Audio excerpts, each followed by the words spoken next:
Bonsoir, je m'appelle Dani et bienvenue à 24 heures, le meilleur téléjournal à Toluca, où on parle des les plus importantes nouvelles autour du monde. On va commencer avec sport. Voici Uriel. Pierre-Emerick Aubameyang s'engager avec Arsenal ce mercredi. Acheté pour 63 millions d'euros, le Gabonais est devenu le joueur le plus cher de l'histoire du club londonien. 6 mois après l'arrivée d'Alexandre Lacazette pour 63 millions d'euros plus venus, Arsenal a devenu frappé très fort sur les marchés de transferts. Le club londonien a en effet bouclé le transfert de Pierre-Emerick Aubameyang pour 63 millions d'euros plus de venus.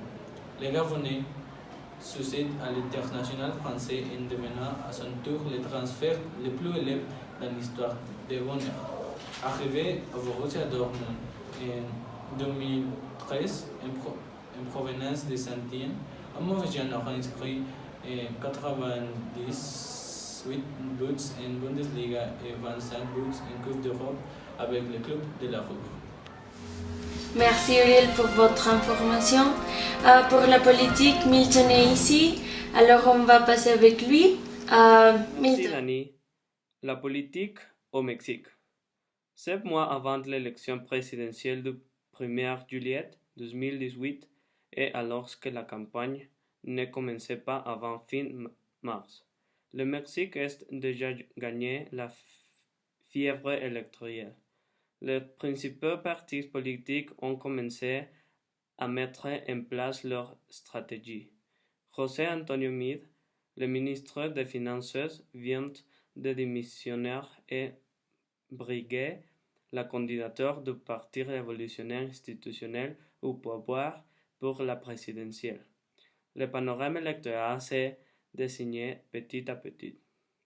Mais ce qui est inédit, c'est que le président a jeté son dévolu sur quelqu'un qui n'est pas membre du PRI. Ça n'a pourtant pas posé de problème, car la partie avait déjà tout prévenu.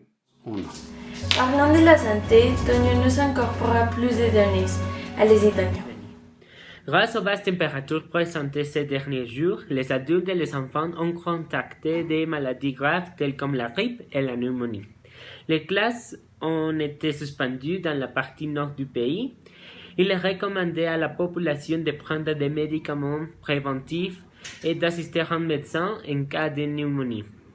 Il est recommandé de porter des vêtements chauds, de rester à la maison le plus longtemps possible et de ne pas sortir la nuit.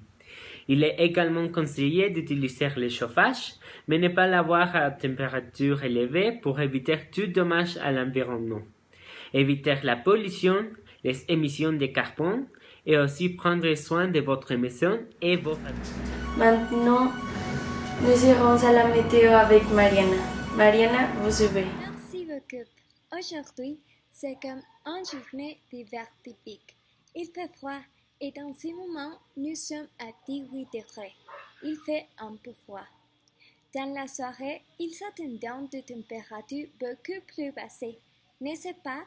Mais demain, les gars, si demain, ça va être une belle journée. Le soleil va être radieux. Sortez vos lunettes pour prendre le soleil. Protège-vous, oui, car si je peux vous donner un conseil, utilisez la protection solaire. Merci, à la prochaine fois. Finalement, Chema parlera de l'économie. Avant, Chema. Merci Dani. Aujourd'hui, je parlerai sur les produits intérieurs brut en France.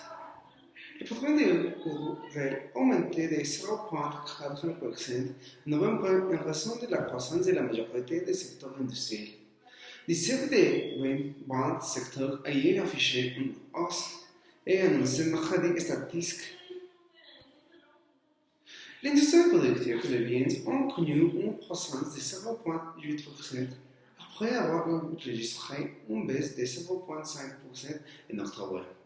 Cette hausse en novembre était essentiellement concentrée dans les secteurs de la fabrication et l'extraction minière, l'exploitation en carrière de l'extraction de pétrole et de gaz, en partie en raison du rétablissement des capacités de production, Parallèlement, l'industrie productive des services ont affiché une croissance de 0,3%, principalement attributable au secteur des services immobiliers et des services de location et de location à bail, du commerce de rôle et du commerce de détail.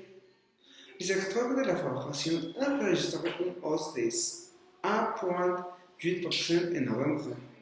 Le secteur de l'extraction, de l'exploitation, incluant l'extraction de pétrole et de gaz, a augmenté 0,5% en novembre, après avoir reculé de 1,1% en octobre.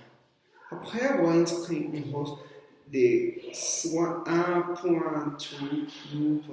octobre, le commerce de détail a crû de 0,6% en novembre, sous l'effet des hausses observées dans 7 des 12 sous-secteurs. Le secteur de la construction a pris une légère hausse de 0,1%. Merci à tous pour nous voir et à demain.